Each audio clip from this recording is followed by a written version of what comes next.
We are back with another one. Today, boys, today's video comes to you from Lake Eufaula in Oklahoma. This is Oklahoma's biggest lake, and I was delivering a big concrete box to a little community called Carlton Landing. It's a new town. It's only like 10 years old, and they were putting in a new road there to like connect that town to Eufaula so they don't have to drive so far around to get there. I figured I would take this opportunity to tell you all how me and my wife came to live in a bus, for a school bus, for 2 years. Let's see, this was in 2016 that we decided to do this. So the main reason we moved into a school bus was because we just didn't want to pay on a mortgage anymore. And the house we were in needed a lot of work, and we just wanted to get out of the area and kind of have a fresh restart, if you will. And we felt like the bus was the vessel for that. We ended up buying the bus from a preacher from a town not too far away. And this bus was like it was still to where you could use it for school. Nothing was done to it. Like, it was still yellow, still had all the lights and everything still worked. The stop sign worked on it. You could do a route with it, which was kind of weird to be driving that. And I actually drove it to work one time. This was before I had the business, so that was kind of neat. I guess the first thing we did, we drove it home and parked it in the driveway and just decided to strip everything out of it. Well, not everything. We took out the seats. And I guess that was all we really took out. And then we covered up the windows. We didn't want to spend too much money on it to do like a full-on conversion because we didn't plan on being in it for that long. So we went with just a really cheap conversion. Yeah, we left the rubber down and then put in carpeting over that to help insulate it. And then we put that like foam board kind of insulation on the bottom parts of the walls. Oh, and didn't you put insulation, like paint insulation on the roof of it? But that was later. It was like white paint that's supposed to be kind of reflect the light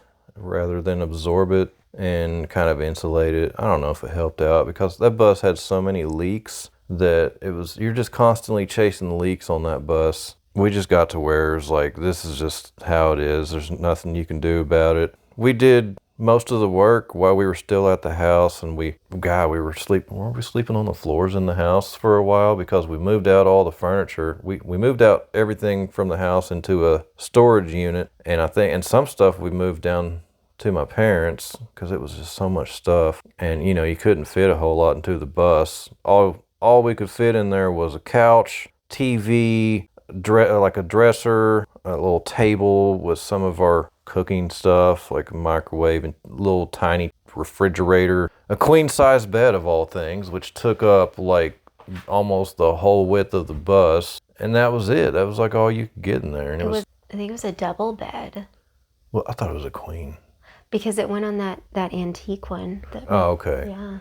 But yeah, we had it in the front of the bus, and then right next to it was like a dresser. So to walk from the back to the front of the bus, you had to walk over the mattress. And we entered from the back. Like, the emergency door was our entrance into our home. Didn't you build the porch? I built a covered porch. Mm-hmm. And so we entered onto the covered porch and then through the emergency door into our effectively living room. Yeah, if you want to call it that. Couch.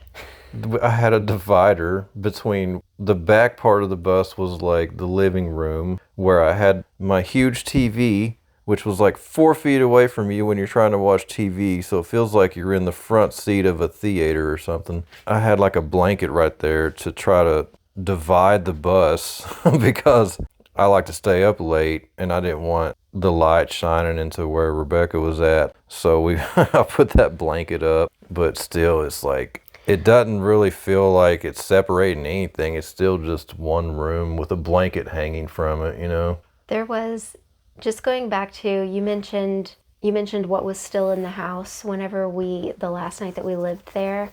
I think that one of us must have been somewhere else. Like, maybe I know exactly what we still had in the house because Lindsay brings it up all the time. She said it was a couch and a refrigerator and the Wi-Fi router, and that was everything in the house.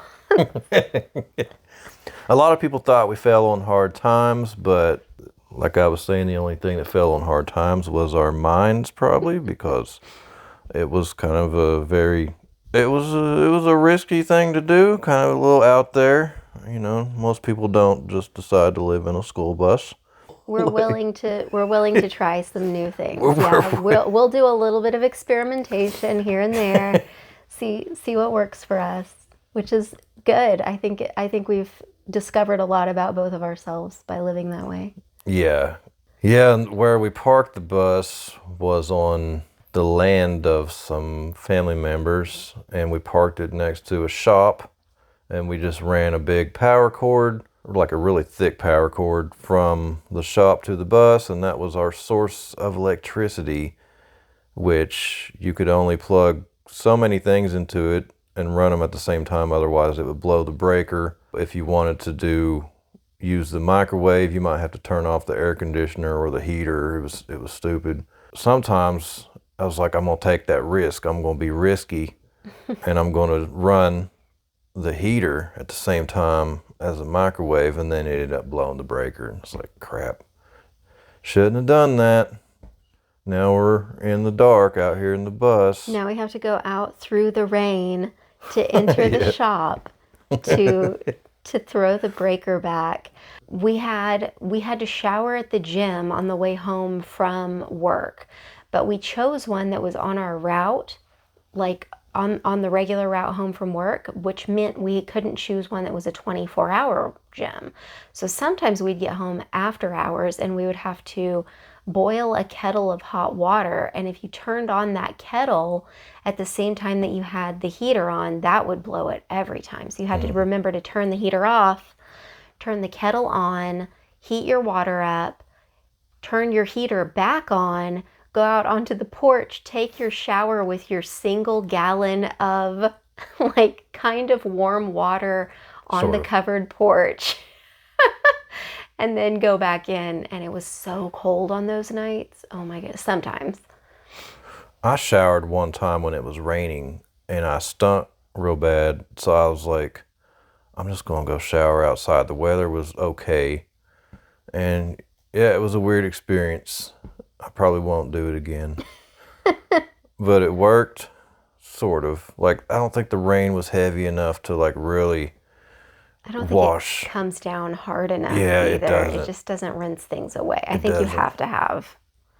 I just wasn't hippie enough for that, I guess. I don't know.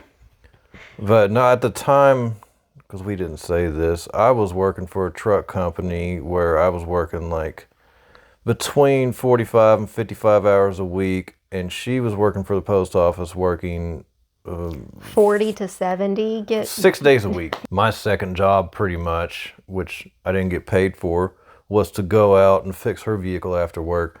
So during the time we were living in the bus, all we did was work, and then once we're done working, go and shower, and then come home and maybe have time to eat, go out and eat. Like our lives were so busy. Even on the weekends, you'd spend half a Sunday doing laundry. And then the other half of the Sunday replenishing our water, because we didn't have like a water tank on the bus. We just had we had a 2 5-gallon jugs, and then we had a whole bunch of single-gallon jugs that we would refill every week and use that for all of our drinking water, our dogs drinking. We used the hose for the dogs, I think, and then we used it for like our showers and we had a wheelbarrow emergencies where we would park at and come home, and we would like load up that wheelbarrow with all our water jugs, and we would like cart the jugs up to the bus, and sometimes it'd be like 2 wheelbarrow, you'd have to go back for 2 trips. And that water would go so fast. It's crazy when you can actually see how much water you use. It's a lot. Yeah, and we weren't even using, like, we couldn't do laundry there. We we didn't do anything except the absolute bare minimum just to survive, and we still used so much water. Yeah, we were constantly having to go into town and fill up our jugs probably, what, 2 to 3 times a week? Well, and towards the end of it, we had drinking water jugs that we filled up with like the filtered water at the ice shack place, and then we had the water that we would fill up that was just for showers and things of that nature that we kept like on the underside, which we did those at the hose in the yard. But yeah, it was a lot. And then, oh, I didn't even talk about this. We had a building next to the bus that used to be a dock shack where I worked at, and they were building a new dock shack, so they were getting rid of this one, and it like wasn't attached to anything. It was like a 5 by 12 building that you could just pick up with a forklift. So I came up to work and loaded it up on my flatbed pickup, and we turned that into like a little building for my tools and to like use the bathroom. But it didn't work out very good because it was so gross in there. Everyone is always curious about the bathroom too, because like when Adam says it was gross, it was gross, but it wasn't gross in the way that you would think. Because if we used that, it was a bucket that we put a trash bag in with kitty litter and that sort of thing. We had the bucket, and then you would have kitty litter inside of a trash bag, and we almost never used it. It was just there in case of emergency. But there was also a window that would open in that room just Yeah. so that there was some form of ventilation. But again, since we almost never used it, it didn't even really matter. Because if we did, we would just immediately like take it and dispose of it. But There was a smell in there. There was a smell. You couldn't get rid of it. there was, but it wasn't from anything that was just sitting in there, is what I'm saying. It was like residue. You know, it was in the air. It was in the air. Farticles. Well, part of that is probably because we had that shack over there next to where the dogs went to the bathroom. Yeah. She's trying to underplay how gross it was, but it was pretty gross. It was gross. I used It was it gross in more of a little bit. spidery way than anything. I was worried that I'd go in there and pinch one off and I'd get bit by like something down in there, like a Pinch spider. one off. Whatever you want to call it. You know. Take Yeah, a dump. spiders were my biggest concern there too. But it was nice to actually have something just in case, because, you know, if it's 4 a.m, Yeah. you gotta have something. By the way, guys, just a side note here. I had to back up so I could swing wide and make this turn. But this vehicle here, I recognized it immediately. It's a postal carrier. And if you didn't know, a lot of them use their own vehicles. That's what my wife did while she was at the post office, and they break down a lot. So that's what this guy was doing, and probably waiting on somebody to come and grab his mail and finish out his route. The family that was letting us live on their land was always so generous, and they would get frustrated that we didn't ask for more, but they were already giving us so much just by letting us live there. And we weren't going to be walking in there at all hours of the night and morning, just They waking just them up. couldn't And comprehend our level of crazy. It was just... well, and I think they slept through some of the more ridiculous parts of our schedule too. I think that they also maybe didn't notice how many nights a week we would come home at like 11, 12. That's true. Sometimes in the AM we would come home after you fixed the mail vehicle. Yeah. I went down this road the night before at like 10 o'clock at night, and I thought that I was going down the wrong road because obviously this road is not made for semi trucks, but it was the correct road. It's just a really long, windy way to get there. It's really secluded out there. It's just, you don't expect to see a town in such pristine condition when you come out here in the middle of the woods like this. It was just kind of strange. But I got to sleep really good because it was just pitch black where I was at. I slept at the construction site, and there's like you could see the stars in the sky. That's when I sleep best, is whenever I'm just by myself. Yeah, that kind of goes back to the bus though. That was one thing that was nice about it, it was peaceful. There's just no noise. You can't hear cars driving by. There's just all the noises associated with a house. They're not there. Like it's all gone. It was the sound of camping, unless we had like the air conditioning blowing through the night, or for really high temps or something. If we didn't have the heater or the AC going, yeah, it was really nice.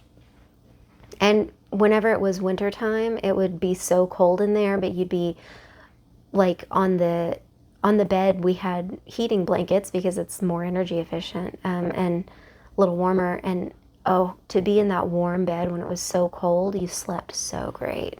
Yeah, there was good things about it. It's like the longer that time went on, it seemed like, not necessarily, it didn't get worse. It just seemed like it was time to leave. Like, definitely don't want to make this a permanent situation.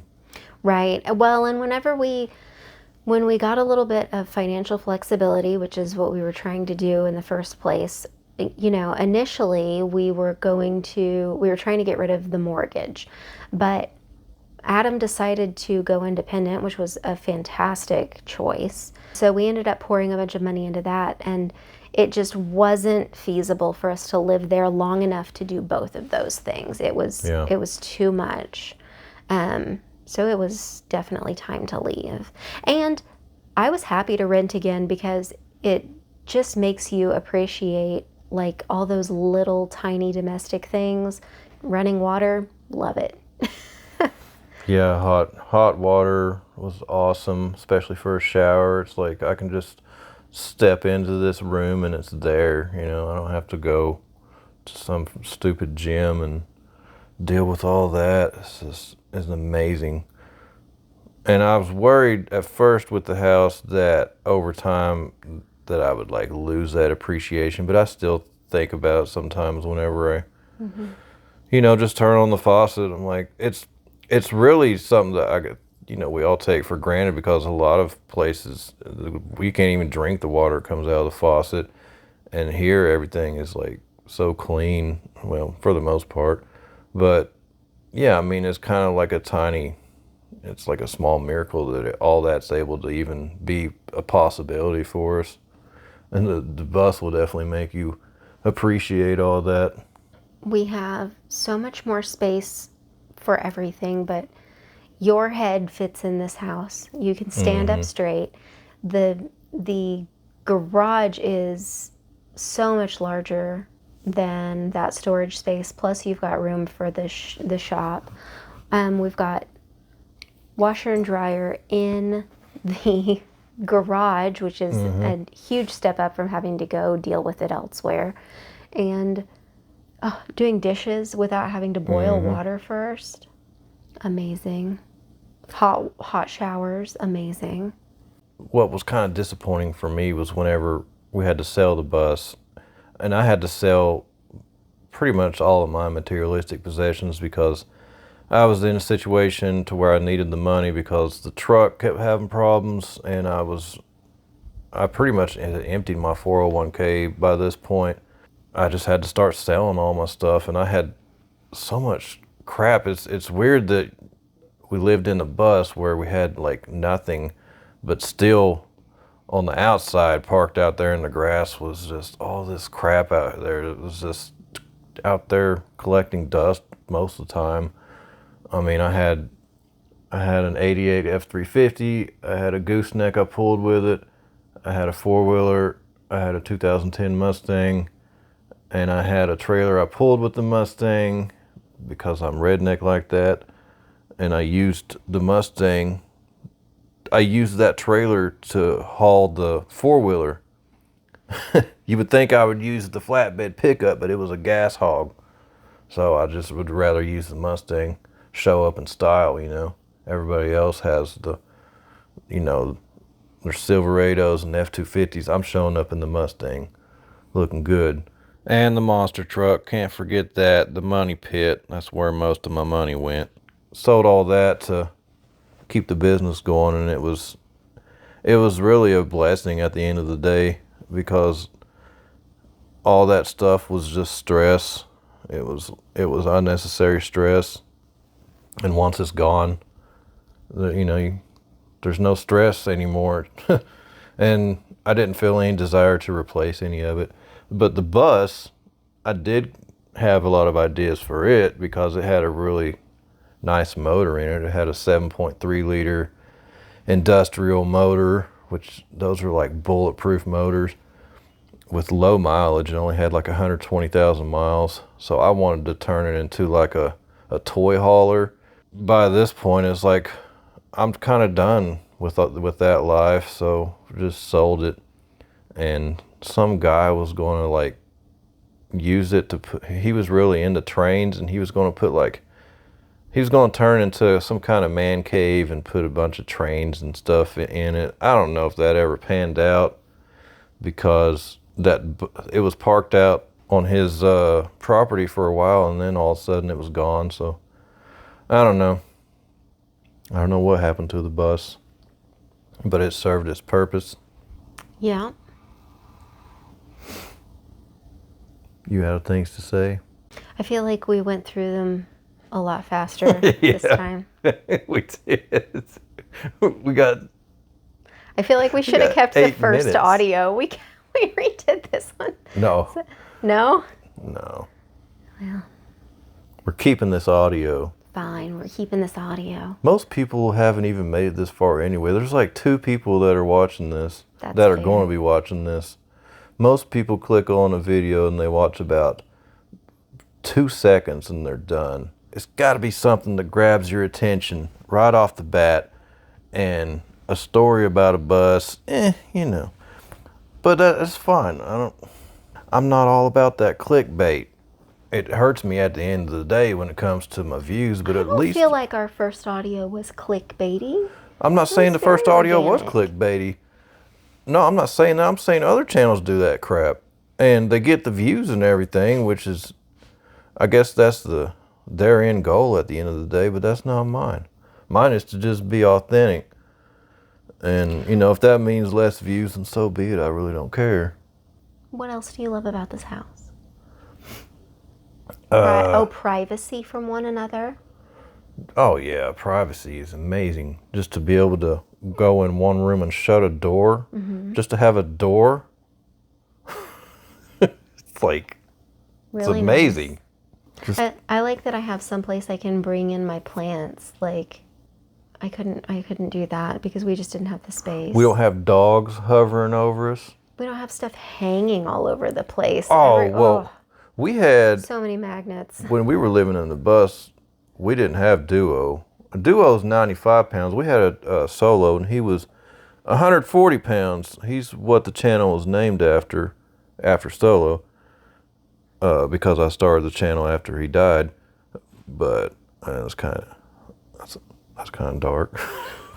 But back to that, he slept in the bus at nighttime, like up in the front. We had a little pen for him, and we usually kept the little dogs up there so he wasn't like by himself, and that kind of kept it to where they weren't all up in our business. Yeah, they weren't sleeping with you, were they?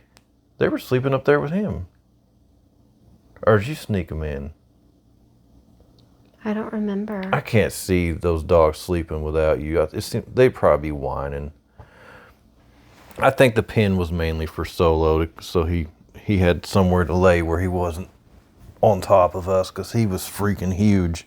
We couldn't have them all in the bed because it was such a small we barely fit on that mattress. I think you're right. I think the girls might have slept in. Oh yeah, we had one of those crates underneath there, and we left the door of the crate open and had their beds inside that crate. Well, that's That's where crazy, they because slept. they can't sleep without you now, or they'll throw a fit. Yeah, well, they're old now. They're used to what they're used to. Well, you can't teach a old dog new tricks. Hey, and I just wanted to take this moment to thank all the people who have subscribed to my channel. And if you've made it this far, congratulations. I know this is a long video, but you know, I thought the bus story needs to be told. It's a pretty interesting story. Very strange chapter of my life, but you know, I wouldn't have it any other way. You know, if you haven't subscribed to the channel, go ahead and take this time to subscribe. Most of my videos are trucking related content, just a lot of how-to videos, repair videos, you know, how to put on new brakes and shock absorbers and how to secure loads, and just some random videos from around the house, like a lot of dog videos. Yeah, just drop me a comment, I'll respond, and hey, let's just get back to the video. Oh, and by the way, I don't want anything to be misconstrued that I'm saying on this video. So I'm not telling anybody to go and buy a bus and try to do a route, you know. Don't do that. Actually, don't do anything I say in this video. Nothing. Don't do anything. That's probably the best advice. Don't go and buy a bus and move into it, you know. There's other options available.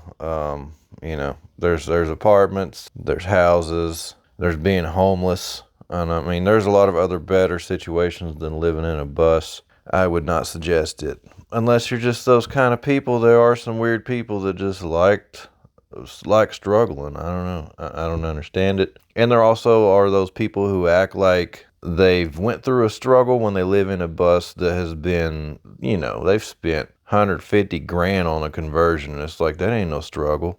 You're living in a pretty nice place. Yeah, our conversion wasn't exactly the kind you normally see on YouTube. We weren't going to put a bunch of money into it. That wasn't the point.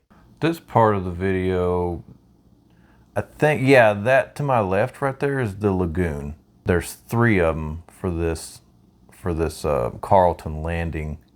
Yeah, there was a news story about that. I'm not going to go into that, but Yeah, if you're interested in the town, there are some interesting things written about it online. yeah, for sure. It reminded me of like Pleasantville. It definitely seemed to be built around like community and everything. All the houses are built in a way to where It's like a walkable town almost, but yeah, there's like areas where there'll be 5 or 6 houses and they're kind of all built to where they're facing each other almost in like a circle.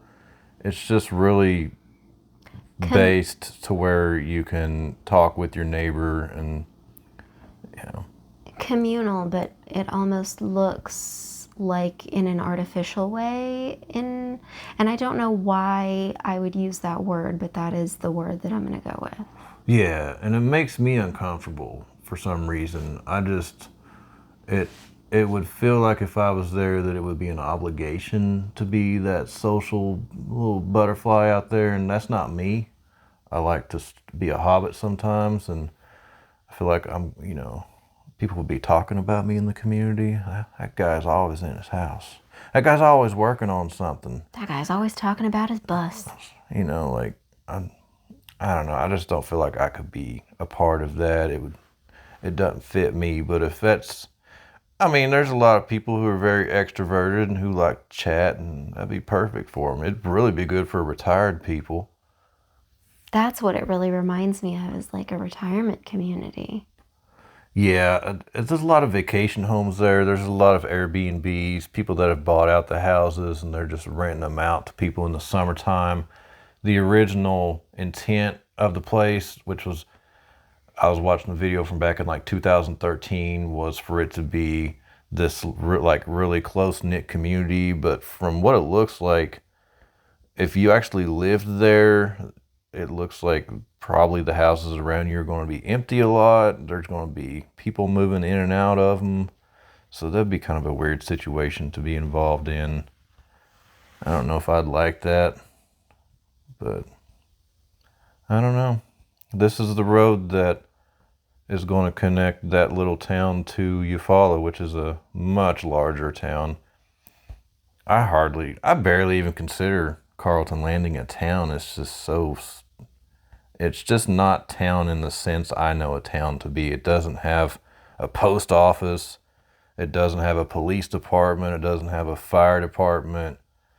You know, all it has is like a pizza place and a church. So I guess you call it a town. It's just different. But that was like a big part of the building of that town, was to be very different than towns that we know. We did a little bit of a deep dive into this place. I guess so, but we ran out of bus chatter. No, I mean earlier we did, just Oh because. yeah, the reading and whatnot. Yeah, it's just so strange coming in there in the middle of the night, and it's just a ghost town. There's No electricity on. there was nobody out there. There was no cars. All the houses were just dark. It was so strange. It reminded me of if you have like a power outage in your town and you drive around your neighborhood and all the houses are dark. It was like that type of scenario. So it just really threw me off. But yeah, on like a surface level, it looked like a really cool place to live. But I've seen too many horror movies, and that town had like the perfect setup to a horror movie plot. I'm suspicious of stuff like that, you know? I'm really suspicious.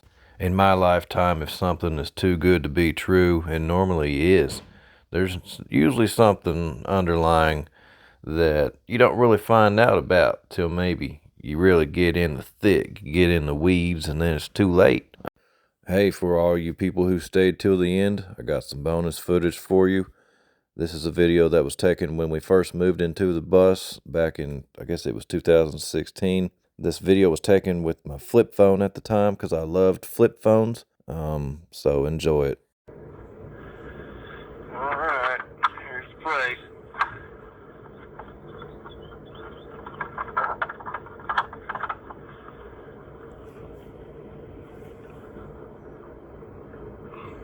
This is bus.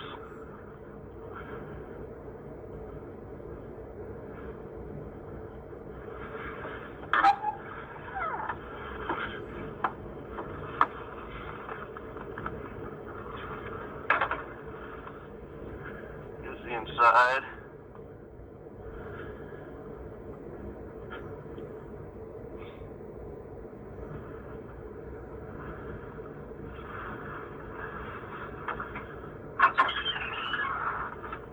Here's a dock shack. Solo.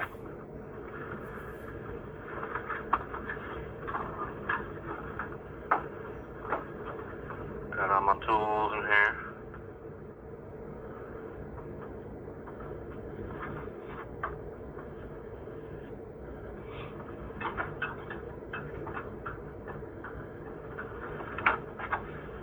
Oh, great.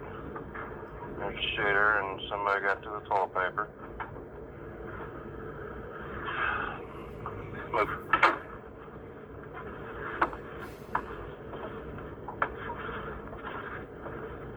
Solo's area. Little dog's peeing. Move.